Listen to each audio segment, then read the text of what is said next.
ಗ್ರಾಮೀಣ ಭಾಗದ ಬಡ ಮಕ್ಕಳಿಗಾಗಿ ಕೋಟಿ ಕೋಟಿ ಅನುದಾನದಲ್ಲಿ ಸರ್ಕಾರ ವಸತಿ ಶಾಲೆ ನಿರ್ಮಾಣವನ್ನು ಕೂಡ ಮಾಡ್ತಾ ಇದೆ. ಆದರೆ ಇಲ್ಲಿನ ಅಧಿಕಾರಿಗಳು ಮುಂದಾಲೋಚನೆ ಇಲ್ಲದೆ ವಸತಿ ಶಾಲೆಗಳನ್ನು ನಿರ್ಮಾಣ ಮಾಡಿ ಸರ್ಕಾರದ ಬೊಕ್ಕಸಕ್ಕೆ ಭಾರಿ ನಷ್ಟವನ್ನ ಉಂಟು ಮಾಡ್ತಿವೆ.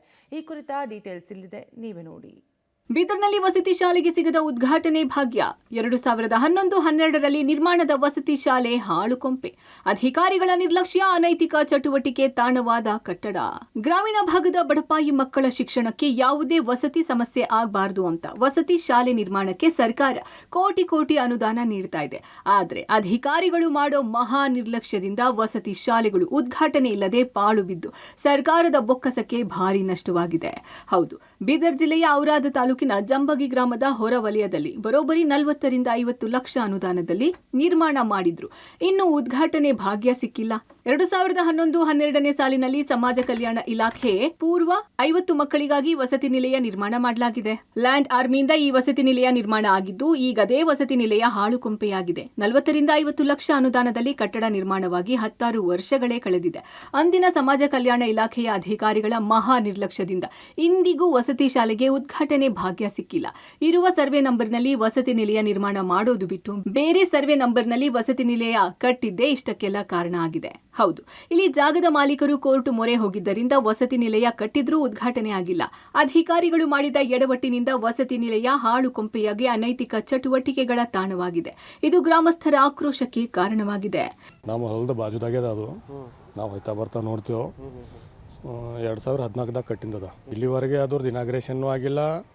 ಏನೇನು ಆಗ್ಬೇಕು ಸರ್ಕಾರ ಪದ್ಧತಿ ಪ್ರಕಾರ ಏನಾಗಿಲ್ಲ, ಉದ್ಘಾಟನೆ ಆಗಿಲ್ಲ, ಏನೂ ಆಗಿಲ್ಲ. ಸಮಾಜ ಕಲ್ಯಾಣ ಇಲಾಖೆಗೆ ಸೇರಿದದು, ಬಟ್ ಕನ್ಸ್ಟ್ರಕ್ಷನ್ ಮಾಡಿದ್ರೆ ಲ್ಯಾಂಡ್ ಆರ್ಮಿ. ಅದಕ್ಕೂ ಆವಾಗ 50 ಲಕ್ಷ ರೂಪಾಯಿ ಏನೋ ಇತ್ತು ಸರ್. ಅದು ಇವಾಗೇನು ಈಗ ಅನೈತಿಕ ತಾಣ ಆಗೈತೆ ಸರ್. ಅದು ಕಟ್ಟ ಟೈಮಿನಾಗ ಏನೋ ಜಮೀನ್ದವ್ರದ್ದು ಅಗ್ರಿಮೆಂಟ್ ಮಾಡ್ಕೊಂಡು ಕಟ್ರ, ಬಾಂಡ್ ಪೇಪರ್ ಅದು ಬರ್ಕೊಂಡು.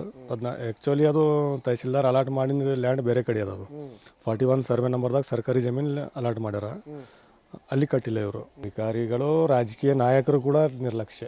ಈ ವಸತಿ ನಿಲಯಕ್ಕೆ ಸರ್ಕಾರ ಬರೋಬ್ಬರಿ 50 ಲಕ್ಷ ಅನುದಾನ ನೀಡಿ ನಿರ್ಮಾಣ ಮಾಡಿದ್ರು. ಮಕ್ಕಳಿಗೆ ಉಪಯೋಗ ಆಗ್ತಾ ಇಲ್ಲ. ಬೇರೆ ಕಡೆ ಖಾಸಗಿ ಕಟ್ಟಡ ಬಾಡಿಗೆ ಪಡೆದು ಮಕ್ಕಳಿಗೆ ವಸತಿ ನೀಡಲಾಗ್ತಾ ಇದೆ. ಪ್ರತಿ ತಿಂಗಳು 20,000 ಹಣವನ್ನ ವಸತಿ ನಿಲಯಕ್ಕೆ ಬಾಡಿಗೆ ನೀಡ್ತಾ ಇದ್ದು, ಪ್ರತಿ ವರ್ಷ 2,40,000 ಹಣವನ್ನ ಬಾಡಿಗೆ ನೀಡುತ್ತಿದ್ದಾರೆ. ಒಂದು ಕಡೆ 50 ಲಕ್ಷದಲ್ಲಿ ವಸತಿ ನಿಲಯ ನಿರ್ಮಾಣ ಮಾಡಿದ್ರೆ, ಇತ್ತ ಪ್ರತಿ ವರ್ಷ 2 ಲಕ್ಷಕ್ಕೂ ಅಧಿಕ ಹಣವನ್ನ ಬಾಡಿಗೆ ನೀಡಿ ಸರ್ಕಾರಕ್ಕೆ ಡಬಲ್ ನಷ್ಟ ಉಂಟು ಮಾಡುತ್ತಿದ್ದಾರೆ. ಈ ಬಗ್ಗೆ ಪ್ರಶ್ನೆ ಮಾಡಿದ್ರೆ ಕೋರ್ಟ್ನಲ್ಲಿ ಕೇಸ್ ಇರುವ ಕಾರಣ ಮಾಲೀಕರ ಜೊತೆ ಮಾತನಾಡಿ ಮುಂದೆ ಉದ್ಘಾಟನೆ ಮಾಡಲಾಗುತ್ತೆ ಅಂತ ಅಧಿಕಾರಿಗಳು ತೇಪೆ ಹಚ್ಚುವ ಕೆಲಸ ಮಾಡ್ತಿದ್ದಾರೆ. ಎಷ್ಟು ಅಮೌಂಟ್ ಇದಾಗಿದೆ ಸರ್? ಅದು 40 ಲ್ಯಾಕ್ಸ್ ಸರ್. ಟೋಟಲ್ ಎಷ್ಟು ಮಕ್ಕಳು ಇರ್ಬೇಕಂತ ಸರ್? ಅಲ್ಲಿ ಎಷ್ಟು ಮಕ್ಕಳು ಇರ್ಬೇಕಂತ ಮಾಡಿ ಸರ್? ಅದು ಇಲ್ಲ 50. ಅದೇನೋ ಕೋರ್ಟ್ ಕೇಸ್ ಅಂತಾರ. ಅದು ಯಾವ ಕೇಸ್ ಅದ, ಜಮೀನ್ ಏನ್ ಕೇಸ್ ಅದ ಅಂತ ಅದರ ಸಲುವಾಗಿ ನೀವು ಹೇಳೋದಿಲ್ಲ. ಉದ್ಘಾಟನೆ ಆಗಿಲ್ಲ ಸರ್ ಇನ್ನ? ಇಲ್ಲ. ಅಂದ್ರೆ ಸರ್ವೆ ಚೇಂಜ್ ಆಗಿದೆ ಸರ್, ಸರ್ವೆ ನಂಬರ್. ಅದು ದಾನ ಕೊಟ್ಟು ಜಾಗ ದಾನ ಕೊಟ್ಟಿರ್ತದ ಅಂತ, ಜಾಗ ದಾನ ಕೊಟ್ಟಿರ್ತದ ಅಂತದ್ದು. ದಾನ ಕೊಟ್ಟಿದ್ದಕ್ಕೆ ಏನಪ್ಪಾ ಅಂತಂದ್ರೆ ಇದು ಮಾಡಿದ್ದಾರೆ. ಅವಾಗ ಸೋಷಿಯಲ್ ವೆಲ್ಫೇರ್ ಅವ್ರು ಮಾಡ್ಕೊಂಡಿದ್ರು. ಇವ್ರು ಮತ್ತೆ ಇವ್ರು ಹೆಂಗ್ ಕಟ್ಟಿ ಸರ್? ಜಾಗ ಚೇಂಜ್ ಇದ್ರು ಲ್ಯಾಂಡ್ ಆಗಿದ್ರು ಅವ್ರಿಗೆ ಸೈಟ್ ತೋರಿಸಿದ್ರೆ ಕಟ್ಬಿಟ್ಟು. ಒಟ್ಟಿನಲ್ಲಿ ಗ್ರಾಮೀಣ ಭಾಗದ ಮಕ್ಕಳಿಗಾಗಿ ಲಕ್ಷ ಅನುದಾನದಲ್ಲಿ ನಿರ್ಮಾಣ ಮಾಡಿದ ವಸತಿ ಶಾಲೆ 16 ವರ್ಷಗಳು ಆದ್ರೂ ಇನ್ನೂ ಉದ್ಘಾಟನೆ ಮಾಡದೇ ಇರುವುದು ಮಾತ್ರ ದುರಂತವೇ ಸರಿ.